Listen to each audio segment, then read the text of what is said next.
Hi everyone. तो कैसे हैं आप सभी? आई होप आप सभी स्टूडेंट ठीक होंगे। तो देखिए, आज हम डिस्कस करेंगे कि किसको थर्ड सेमेस्टर में एडमिशन मिलेगा, किसको नहीं मिलेगा। तो एक्चुअली आप सभी को पता होगा कि फाइनली सेकंड सेमेस्टर का बीए प्रोग्राम का जो रिजल्ट था वो कल डिक्लेयर हो गया। बेसिक शाम को डिक्लेयर हुआ, वह रिजल्ट आ गया है। तो अब कोई भी रिजल्ट पेंडिंग नहीं है फर्स्ट ईयर के अंदर, ना तो फर्स्ट सेमेस्टर का ना ही सेकंड सेमेस्टर का। अब स्टूडेंट के मन में कुछ आपके डाउट्स होंगे कि क्या एडमिशन मिलेगा, किसको मिलेगा, किसको नहीं मिलेगा, क्योंकि मोस्टली ऐसे स्टूडेंट हैं जिनके A B E R F या आर ए का प्रॉब्लम उनके किसी ना किसी एक सेमेस्टर में देखने को मिल रहा है। क्या उन स्टूडेंट को एडमिशन मिल पाएगा या नहीं मिलेगा, तो सारा कुछ आज हम डिस्कस करेंगे। तो वीडियो शुरू करने से पहले चैनल पे नए हो सब्सक्राइब कर देना, वीडियो को शेयर करना, अच्छी लगे लाइक ज़रूर करना। तो जितने भी ऐसे स्टूडेंट हैं जो पहले तो जिनका रिजल्ट में किसी भी रिजल्ट में कोई भी प्रॉब्लम नहीं है, उन सभी को कॉन्ग्रेचुलेसन। आपका काफ़ी लकी हो जो आपके रिजल्ट में कोई प्रॉब्लम नहीं है। बट ऐसे भी स्टूडेंट हैं जिनके मोस्टली स्टूडेंट ऐसे हैं, मतलब 10 में से 6 स्टूडेंट ऐसे हैं जिनके रिजल्ट में एब्सेंट का प्रॉब्लम एक मेजर इशू है। मतलब एग्ज़ाम देकर आया बट उनके रिजल्ट में एब्सेंट का प्रॉब्लम आ रखा है। तो वो प्रॉब्लम तो सॉर्ट आउट हो ही जाएगी। बट यहाँ हम बात कर रहे हैं कि किसको थर्ड सेमेस्टर में एडमिशन मिलेगा, क्या जिनकी ईआर आ गई है क्या उनको एडमिशन मिलेगा या नहीं मिलेगा। आज हम इस चीज़ पे बात करेंगे। एक्चुअली जो आपका जो एडमिशन हुआ था एसओएल के अंदर 2022 के अंदर, वो एनईपी के तहत हुआ था, न्यू एजुकेशन पॉलिसी के तहत हुआ था। तो उस पॉलिसी के अंदर ये बोला गया था कि अगर आपको अगले ईयर में जाना है, मतलब मान लीजिए अगर आपको फर्स्ट ईयर से सेकंड ईयर में जाना है, तो टोटल आपके 50% सब्जेक्ट आपके क्लियर होने चाहिए। मतलब 50% सब्जेक्ट में आप पास आउट होने चाहिए दोनों सेमेस्टर को मिला के। मान लीजिए आपके एक ईयर में 14 सब्जेक्ट है और 14 में से सिर्फ आप मान लीजिए 7 सब्जेक्ट में पास हो, और साथ में या तो किसी में आपकी एफ आ रखी है, ई आर आ गई है, बैक आ गई है, या किसी में आपका अपसेंट का प्रॉब्लम है, या किसी में आपका आर ए का प्रॉब्लम है, तो ऐसी कंडीशन में तो आपको एडमिशन मिल जाएगा अगर आपका 7 सब्जेक्ट में अगर आप पास हो।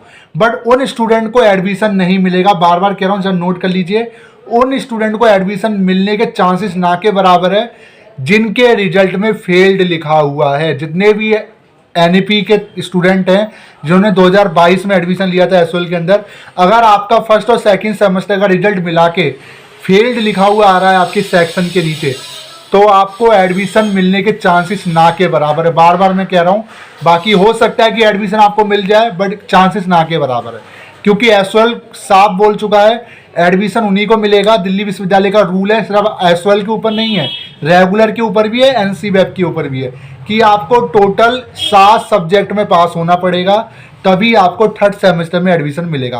अब आप कहोगे सर हमें पता कैसे चलेगा कि हमें एडमिशन मिलेगा नहीं मिलेगा?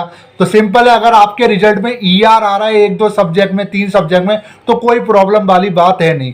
अगर 4-7 से ज़्यादा सब्जेक्ट में अगर आपकी ईआर और नीचे लिखा आ गया फेल्ड, तो समझ लो आपका काम हो गया है। सेकेंड ईयर में तो बहुत मुश्किल है, ना के बराबर चांस है, गारंटी नहीं है कि आपको एडमिशन मिल पाएगा। बार बार मैं इस चीज़ को बोल रहा हूँ आपको, ठीक है। तीसरी चीज़ और, ये जो एडमिशन आपका स्टार्ट होगा जल्दी स्टार्ट हो जाएगा, क्योंकि अब तो रिजल्ट आ चुके हैं। मुझे लगता है 10 दिन के अंदर हमें एडमिशन का लिंक डैशबोर्ड पे देखने को मिल जाएगा। जैसे एडमिशन स्टार्ट होगा हम बता देंगे। तो जो स्टूडेंट फेल्ड हो गए हैं, जिनकी मार्कशीट में फेल्ड लिखा हुआ आ गया है, मैं उनकी बात कर रहा हूँ। पहले तो आप ये कोशिश कीजिए कि आप पहले ये देखिए कि जो भी आप फेल्ड हुए, क्या किसी सब्जेक्ट में आपका ए बी या आर ए की वजह से आपका सब्जेक्ट 7 से ज़्यादा आप में फेल हुए हो। अगर ऐसा कुछ है तो एसओएल जाइए, उनको बोलिए सर मैंने पेपर दिया था बट मुझे अपसेंट कर दिया गया, जिसकी वजह से मेरा 50% सब्जेक्ट क्लियर नहीं हो पाया, बट मुझे थर्ड ईयर में एडमिशन नहीं मिल पाएगा। अगर ये प्रॉब्लम एडमिशन से पहले सॉर्ट आउट हो जाती है ए बी और आर ए वाली, और फेल्ड वाला जो ऑप्शन अगर आपकी मार्कशीट से हट जाता है, 50% के लिए आप एलिजिबल हो जाते, तो आपको थर्ड ईयर में वो आपका थर्ड सेमेस्टर में एडमिशन मिल जाएगा, सेकंड ईयर में एडमिशन मिल जाएगा। बट अगर फेल्ड ही रहा है और 7 से ज़्यादा सब्जेक्ट में अगर आपकी बैक रही है, तो आपको एडमिशन मिलने के चांसेस ना के बराबर है।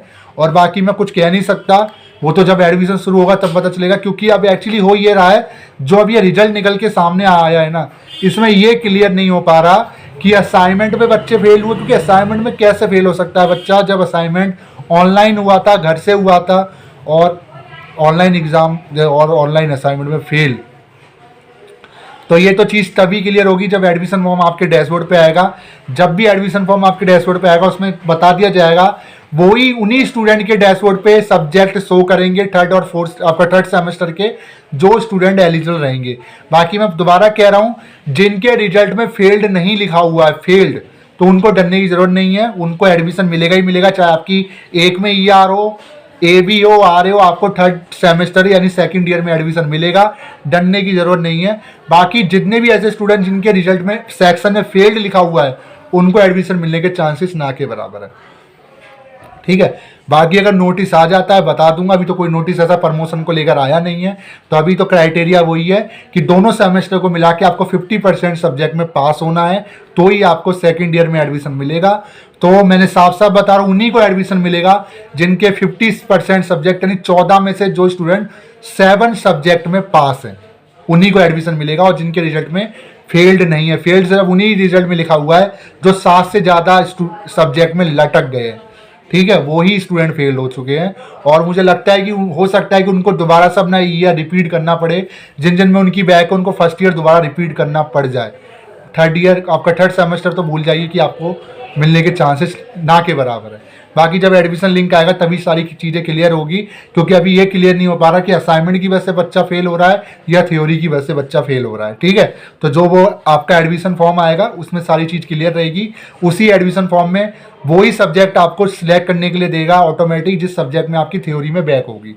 अगर असाइनमेंट में बैक है तो अगर असाइनमेंट असाइनमेंट होते हैं तो उसकी जानकारी हम आपको दे देंगे।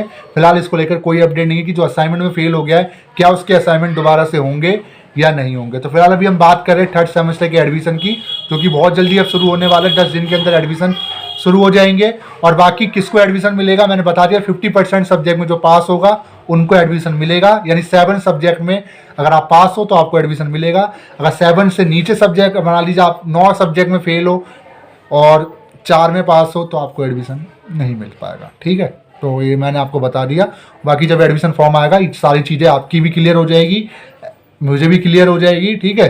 क्योंकि आपका जो है वो NEP लगा हुआ है तो इसमें असेसमेंट भी है, तो अभी ये क्लियरिटी नहीं है कि असेसमेंट को मिला के पास किया जा रहा है या अलग अलग इंडिविजुअल पास किया जा रहा है। अब जो भी रिजल्ट आता है हम नेट ग्रेड को देख के आपको बताते हैं, और यहाँ पे नेट ग्रेड ही क्लियर हो पा रहा है, क्योंकि PR तो आपकी जो मार्कशीट है आप PR देखना, वो इंटरनल असेसमेंट के लिए बोला गया है। आपका जो TH है वो थ्योरी ग्रेड, TU किस लिए वो उसके बारे में कोई जानकारी नहीं है, जबकि उसमें भी ग्रेड शो कर रहा है, ठीक है।